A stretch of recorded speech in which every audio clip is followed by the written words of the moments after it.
Howdy y'all, welcome back.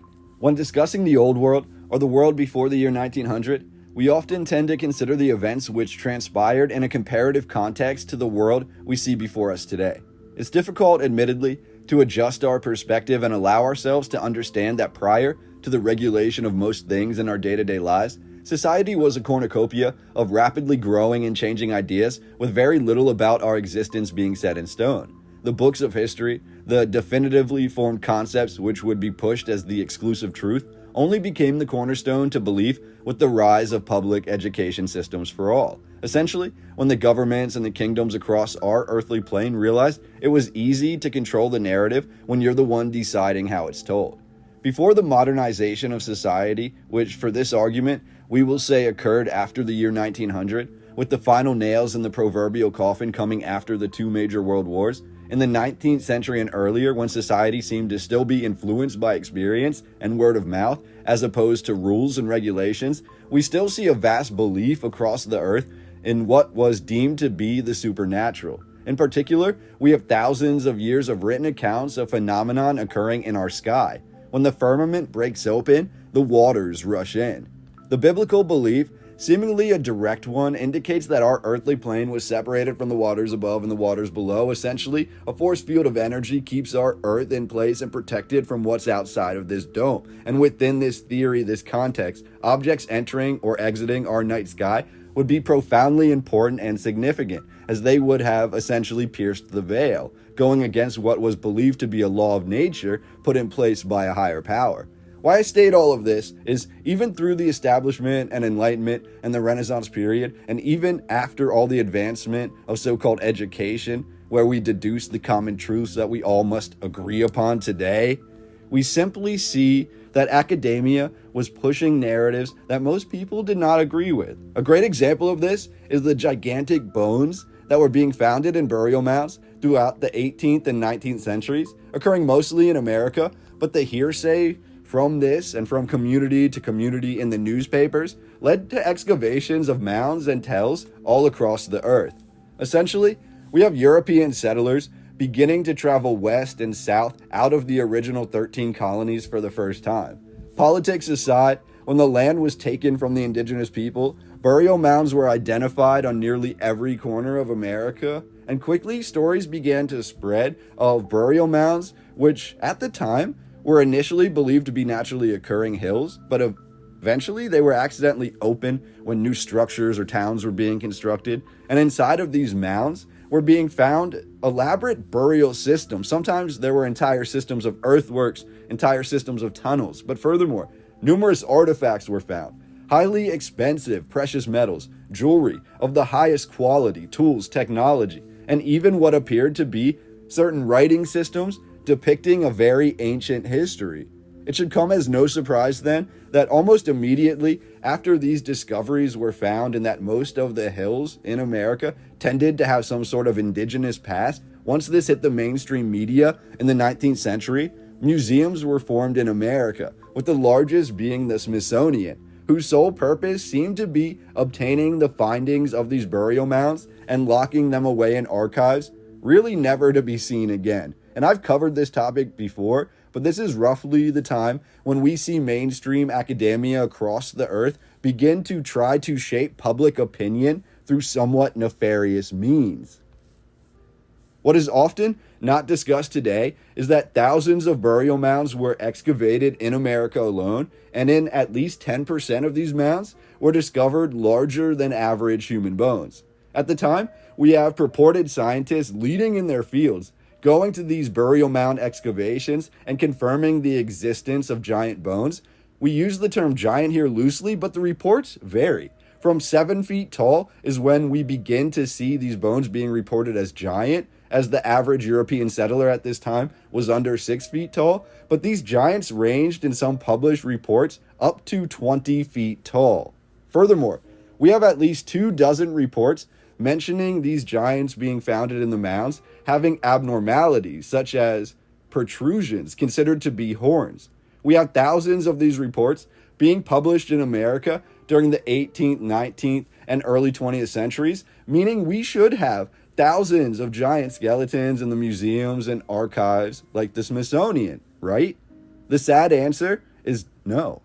The subsequent Smithsonian Institute essentially collected these remains for over 100 years, and their lead scientists formulated a theory in the 1930s and the 1940s, basically publishing a report saying that not only did giants not exist in America, but they never existed anywhere in the world. They are not scientifically viable. And this report claimed that the giants founded in the thousands of American mounds were all deemed to be large animal bones, megafauna, which once existed in America, which for some reason the indigenous people buried with their own. And furthermore, the Smithsonian actually had the audacity at this time to burn or destroy or get rid of thousands of giant bones after publishing this report, essentially claiming that since these bones were just animal bones and they couldn't really be determined what sort of animals they could be, they lacked importance and they did not need to be kept in the archives. So from there, the history disappears. This sounds a lot like plausible deniability to me. From roughly the 1940s, really through the advent of the internet, no one ever seemed to question the Smithsonian's finding on giants, even though we quite literally have hundreds of thousands of other people who initially disagreed with what the Smithsonian sought.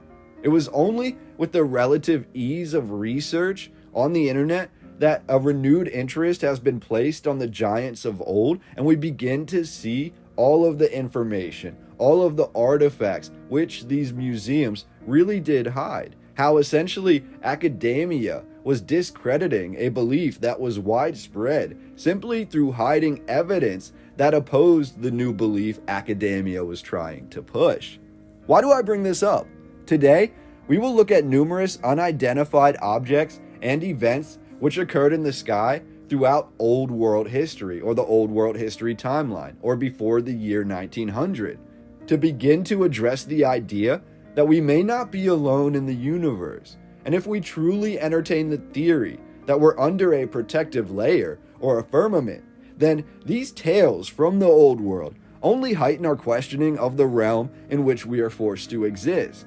Let's begin in the ancient past. Celestial bodies shaped the earliest knowledge of mankind, and nearly every aspect of early human development was impacted by the understanding of the stars, which allowed for proper navigation.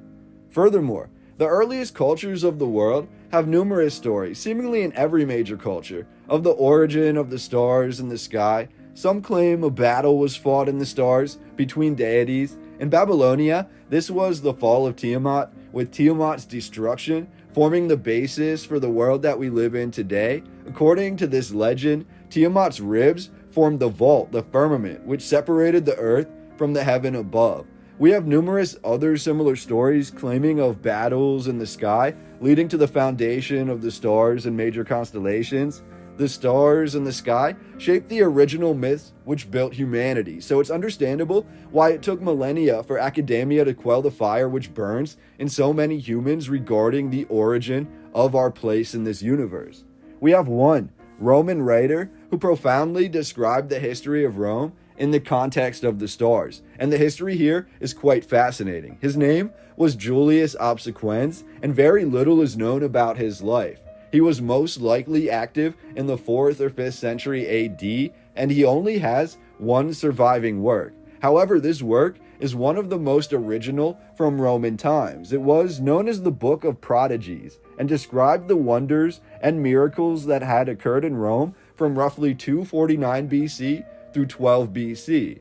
We're told Julius's work was most likely derived from an even earlier 1st century AD history of Rome, but what makes this so important is that Julius places much of Rome's success on what was deemed to be supernatural occurrences. While not understood completely at the time, Julius describes the sky raining down with red light, the sun rising briefly in the middle of the night before quickly disappearing, lights of different colors perceived to be ancient deities doing battle in the night sky, and the sun itself being covered by dark black circles, not clouds, which seemingly engulfed all of the sunlight. Furthermore, Julius also described how statues in Rome were thought to truly be alive and contain the essence of deities and fallen heroes. And Julius describes how numerous statues had been found in Rome to be sweating, crying, bleeding, or seemingly adjusting their position. Adding more to the esoteric nature of Julius's writing, and indeed to the esoteric nature of Rome, as discussed in my previous video on the Vatican, early Roman religion was built heavily around the study of humans and animals and their livers after they became the victim of sacrifice. Various ancient cultures of the Near East, such as the Babylonians, also read omens specifically from the liver. However, the practice is believed to have arrived to Rome from the Etruscans. Either way, we have a unique selection of passages here, first-hand accounts describing the lights in the sky which shaped Roman history. Modern scholars now claim Julius was most likely describing events like meteor showers, comets, and sundogs. However, modern fringe theorists believe this is just one of the first confirmable examples of life outside of our earthly plane. While Julius is a solid source, little is known about his life and his importance to Rome, and his theories are often discredited today. However, when we turn to ancient Song China, we find another miraculous set of events which led to the common belief in godlike phenomenon occurring in our sky. Shen Guo was a Chinese polymath, scientist, and leading statesman of the Song dynasty in China. Shen was considered the master of Chinese mathematics, optics, and the study of timekeeping. Shen was the finance minister, official state inspector, head of the Bureau of Astronomy, and the academic chancellor of China. Throughout his career, Shen pioneered studies in geomorphology, climate patterns, atmospheric refraction, true north, and he also pioneered the use of both the sun as a weapon and early camera obscuras to obtain near photograph quality images. He also designed one of the first raised relief maps, essentially depicting elevation. Shen also founded the fixed position of the pole star, and he corrected dozens of rules in lunar and solar calculations which he discovered to be wrong, and his teachings became commonplace all across the earth. So to say that Shen is a reputable source, as reputable as we may have for this time period, is an understatement. It was in the year 1088 AD that Shen published his Dream Pool Essays. A lengthy passage within goes into great detail of the flying ship which repeatedly visited Chinese villages at night. The ship was metallic in color, had a very large door which opened as the ship hovered above these villages. The ship had a massive, some said opaque object which appeared to be a giant pearl, which would then be energized, and it produced a terribly bright light which was focused and then flashed over these villages. The villagers claim that the ship must have been either extremely high in the air or extremely large, as it cast a shadow of many miles. The report also claimed that the ship could accelerate or decelerate at extreme speeds, and it could change course or directions at will. Shen also reported all of this as factual, and he attempted to decipher the origin and the whereabouts of this advanced piece of technology. That brings us to the concept of missing years, or a phantom timeline, or possibly just the loss of attention to detail. But from roughly 1088 through the early 1500s, we do not have another major mention, at least in a way that has been preserved until today, of any event of questioning happening in the skies over Earth. It's as if the skies simply went quiet. However, in 1561, we have an absolutely astonishing event which was believed to have been witnessed by thousands, if not tens of thousands of people. This event is aptly known as the 1561 celestial event over Nuremberg, which occurred in the city of Nuremberg, Germany, at that time a free imperial city of the Holy Roman Empire. The narrative here is absolutely bonkers. We're told at sunrise on April 14th, 1561, the entirety of Nuremberg was woken up to the sounds of battle occurring in the sky overhead. It appeared that at least one of the combatants was a group of spheres that were quite literally descending from the sun into our atmosphere. Furthermore, some of these spheres were said to be in the shape of a cross, with the sphere appearing to be the vehicle for travel. As these spheres appeared in the sky, some attached to form even larger structures. According to this legend, crescent-shaped portals appeared following the initial spheres, releasing their own second wave of spheres of a different shape and color.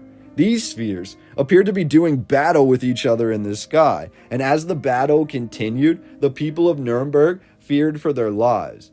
As the battle concluded, a giant black triangular structure was said to have appeared over the entire city and completely blocked out the sun. It was at this time that the spheres began to fall out of the sky. However, none of the spheres actually made it to Earth, as they were said to have disintegrated before they reached the ground. If that doesn't sound ridiculous, I don't know what does. The people of Nuremberg universally agreed that this was an unexplainable event that was sent by God, and we have zero scientific reports at the time of the event even attempting to try to explain what had occurred. The event was only readdressed in 1958 when it was rediscovered and shared with the public by Carl Jung.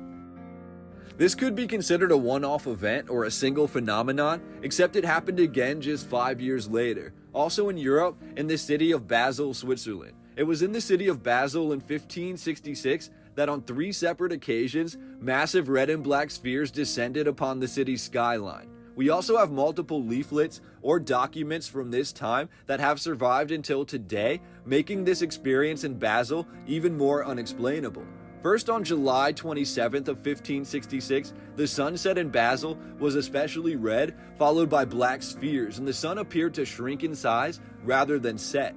As the sun shrunk, the sky around the sun grew into a dark crimson red, and the sun itself appeared to give off a different color light. Not direct sunlight, but something more dark and red in hue.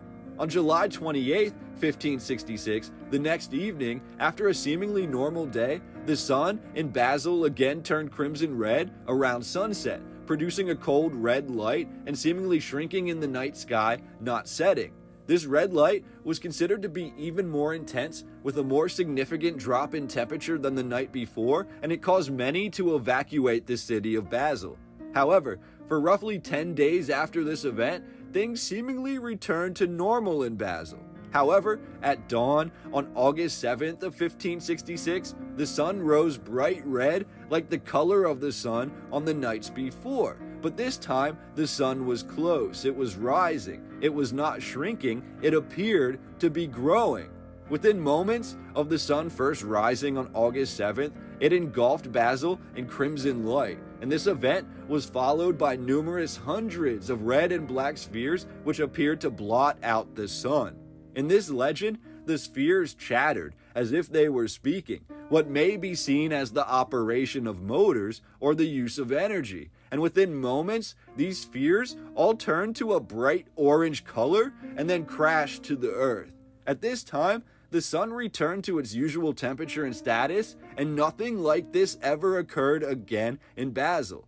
The Basel event was considered to be the most well-known sky spectacle or miracle in Europe during the 16th century and was never explained by science. It was simply swept under the rug or considered to be simply a miracle. Which brings me to the last major event in the skies before the turn of the century into the 1900s.